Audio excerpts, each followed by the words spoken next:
La conferencia de seguridad de Múnich ha arrancado con fuerza y todavía tenemos algunos días por delante. Todo el fin de semana va a ser bastante convulso en medio de declaraciones y de reuniones a puerta cerrada. Veremos hasta qué punto este marco de foro político y económico sirve también para empezar a encauzar unas futuras negociaciones de paz en Ucrania. Vamos a analizar el contexto actual con Luis Rodrigo de Castro, es profesor de Relaciones Internacionales de la Universidad CEU San Pablo. Luis, ¿qué tal estás? Muy buenas tardes. Hola Marta, buenas tardes. ¿Con qué te quedas por el momento de la conferencia de seguridad? Hemos podido escuchar a J.D. Vance, a Volodymyr Zelensky, a Ursula von der Leyen. Hemos tenido también declaraciones del ministro de Asuntos Exteriores chino, de Wang Yi, diciendo, por cierto, que China podría atacar a Estados Unidos si considera que abusa como potencia económica.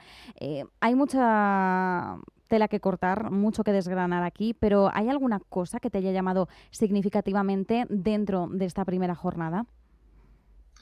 Pues yo mencionaría también esas declaraciones de J.D. Vance, del vicepresidente de Estados Unidos, poniendo sobre la mesa la posibilidad de que Estados Unidos ataque también a Rusia. Eso es una posibilidad que él ha deslizado. Yo creo que es más un globo sonda que otra cosa. Es una posición maximalista, pero aquí también hay que ver lo que hay detrás. Donald Trump está por la labor de alcanzar un acuerdo con Rusia sobre Ucrania. Podemos entrar a valorar si debe de estar Ucrania, o etcétera, pero esa es la primera etapa, la voluntad de Donald Trump, del nuevo gobierno estadounidense, de negociar con Rusia.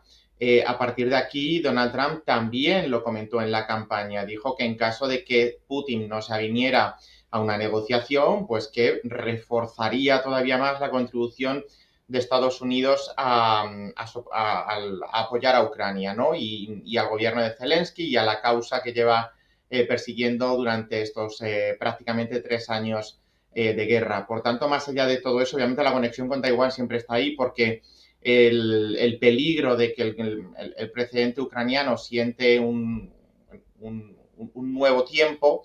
¿Qué pasa si a través de la fuerza podemos reconquistar, conquistar, modificar las fronteras?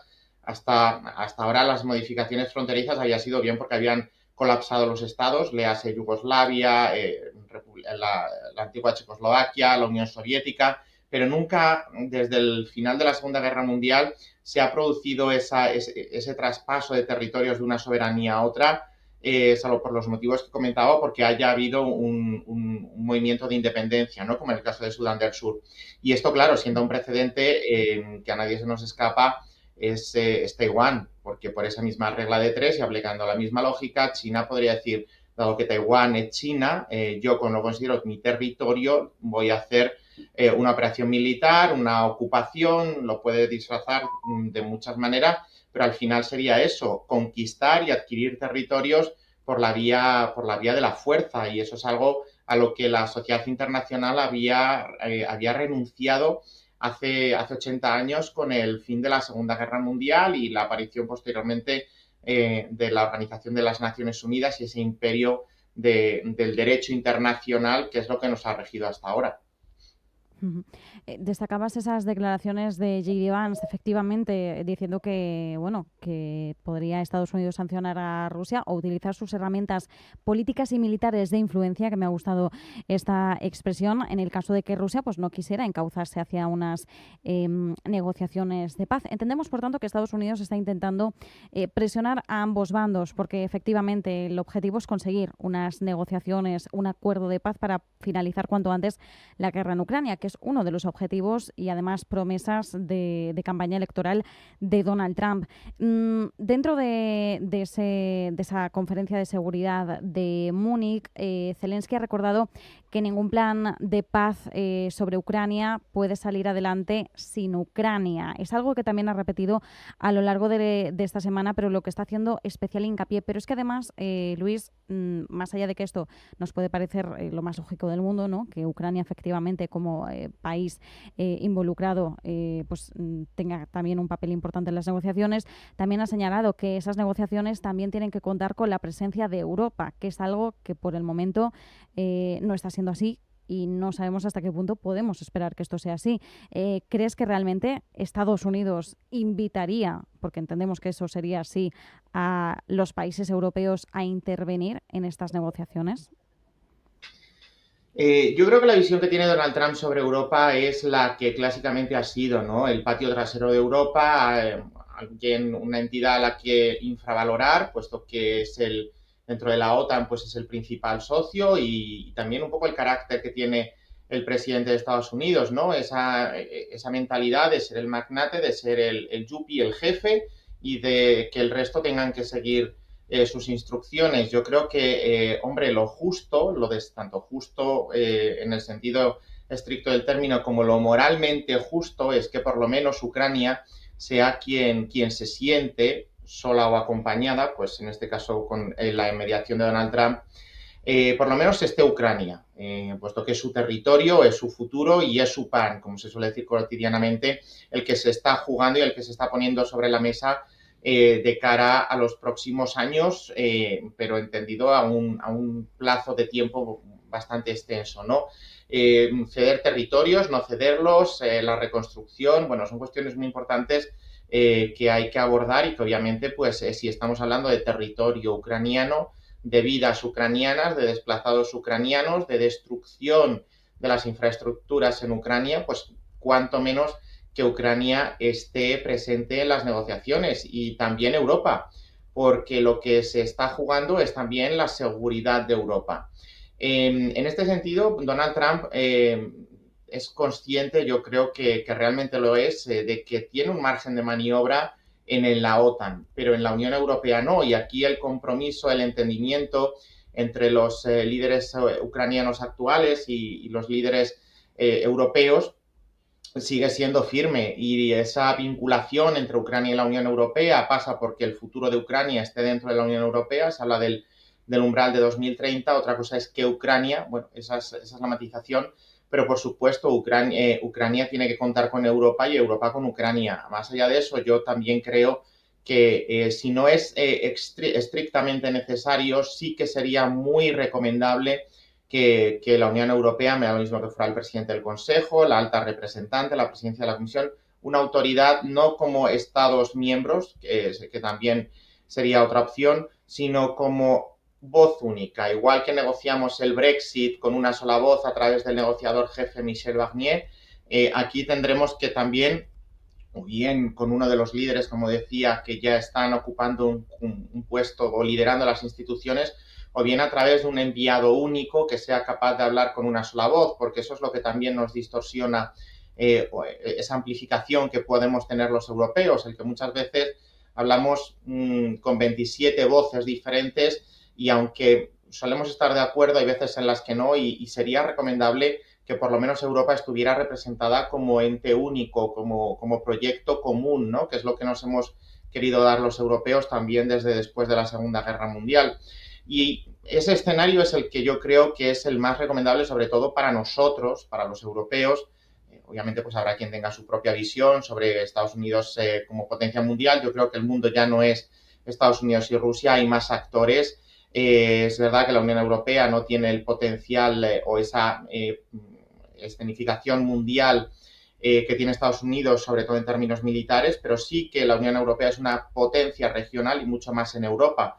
Por tanto, lo que se también discute en torno a Europa tiene que contar cuanto menos con los países de la Unión, o mejor dicho, con la Unión Europea como tal. Estamos viendo también un poco en términos comerciales esa guerra, ¿no? Pero ahí sí que es verdad que la voz única de Europa prevalece porque tenemos las competencias transferidas, pero en esa mesa, por supuesto, tiene que estar Ucrania y es recomendable que esté Europa. Por cierto, J.D. Vance ha hablado sobre las democracias europeas. De hecho, ha llamado bastante la atención el conjunto del discurso del vicepresidente estadounidense porque se esperaba que hablara más desde un punto de vista geopolítico, Ucrania, Rusia, que entendemos que son conversaciones que mantendrá con Zelensky también en Múnich. pero no, se ha dedicado más a enfocar el mensaje por las redes sociales, la libertad de expresión y su relación con las democracias actuales y bueno, también ha dado ciertos toques de atención al conjunto de Europa.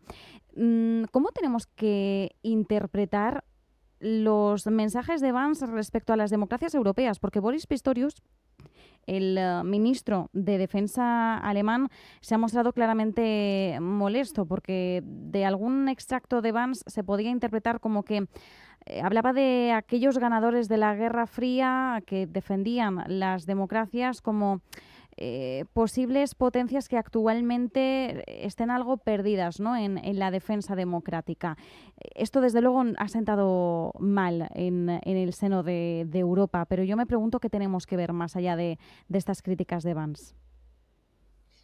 Pues, hombre, criticarnos a los europeos de que no somos, calificar de alguna manera o de otra nuestra calidad democrática. Ningún sistema democrático es perfecto, todo tiene alguna imperfección, también el estadounidense. Es verdad, los europeos, salvo el ejemplo del Reino Unido y poco más, no tenemos esa historia democrática, esa tradición bicentenaria que va camino de ser tricentenaria, que tiene Estados Unidos, ¿no? Pero en Estados Unidos yo creo que también hay problemas en cuanto a la calidad democrática, en cuanto a la transparencia, la rendición de cuentas, la influencia de las redes sociales, de las fake news. Todo eso son problemas que hacen que las democracias pues también tengan sus más y sus menos, ¿no? Yo creo que lo que J.D. Vance estaba intentando es criticar un poco el pluralismo europeo en tanto en cuanto somos 27 y cada uno tenemos un corte diferente. Y me explico.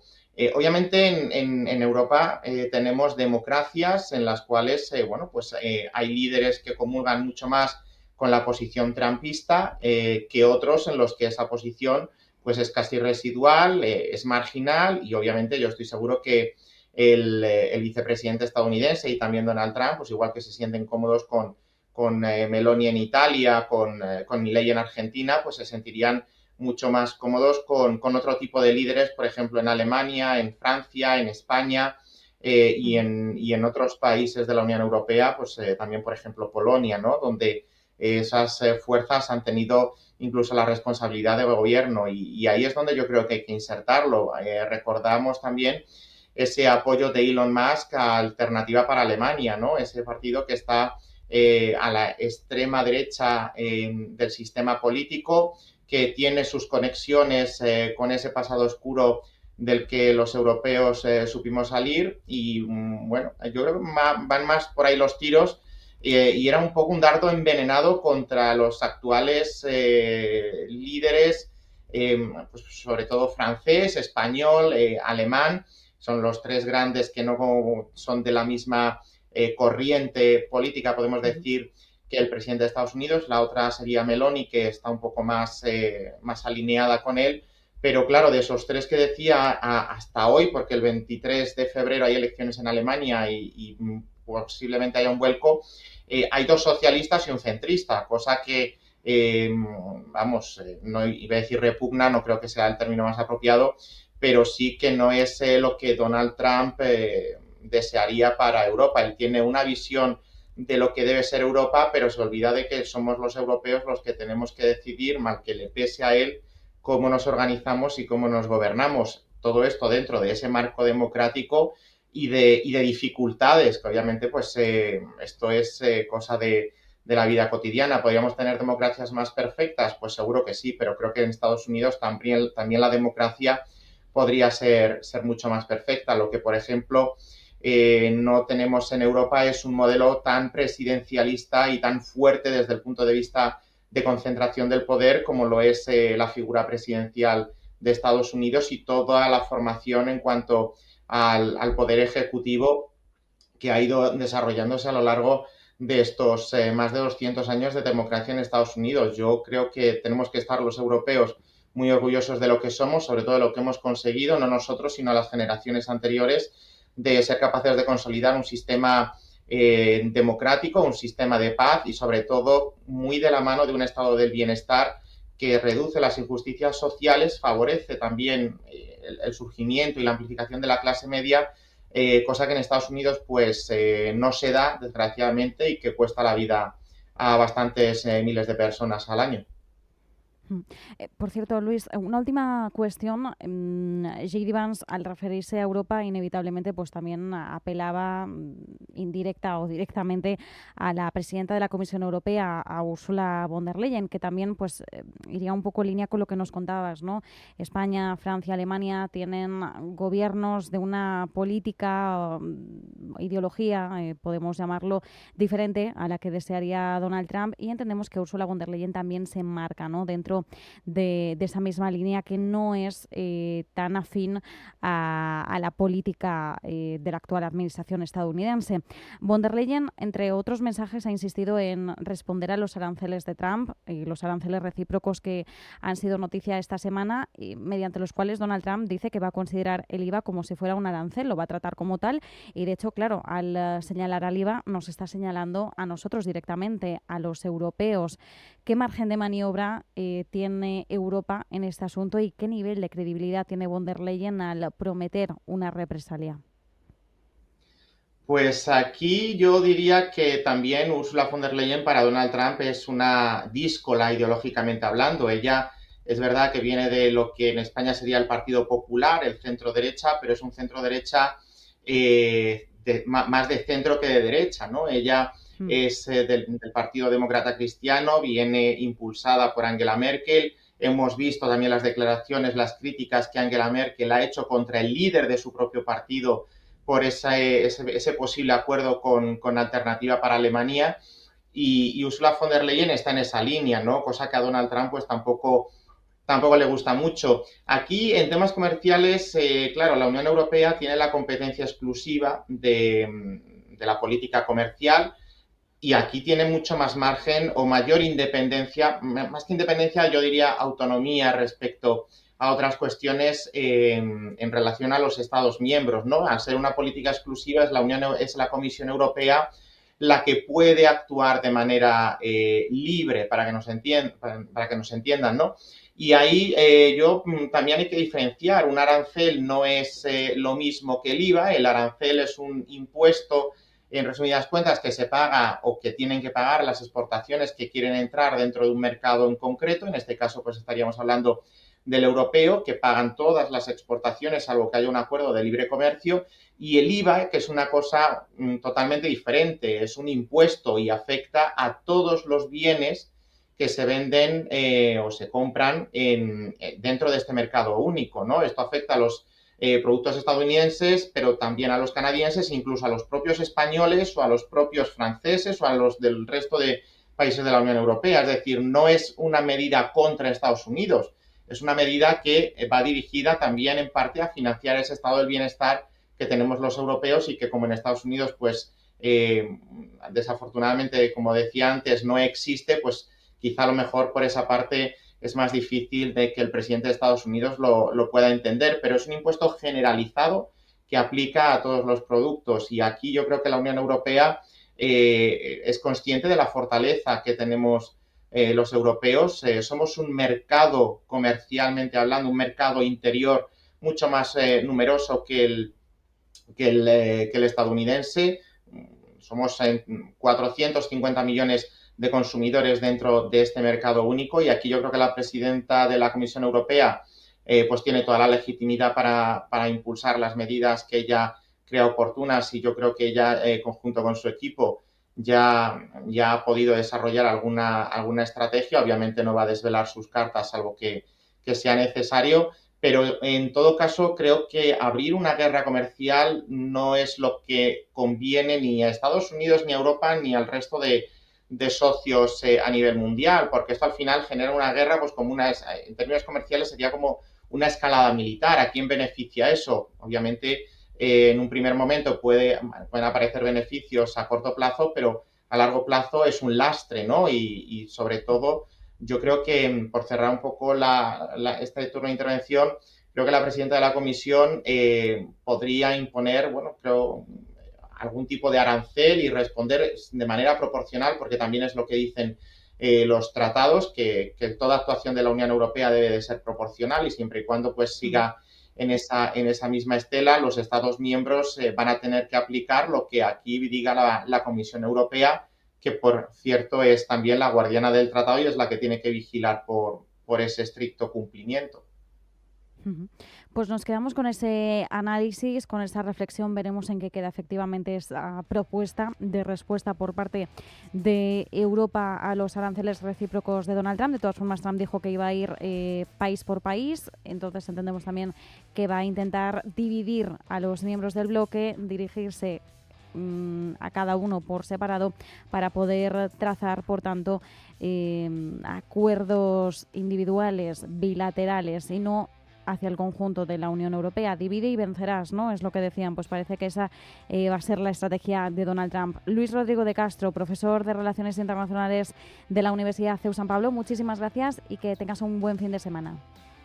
A vosotros, igualmente.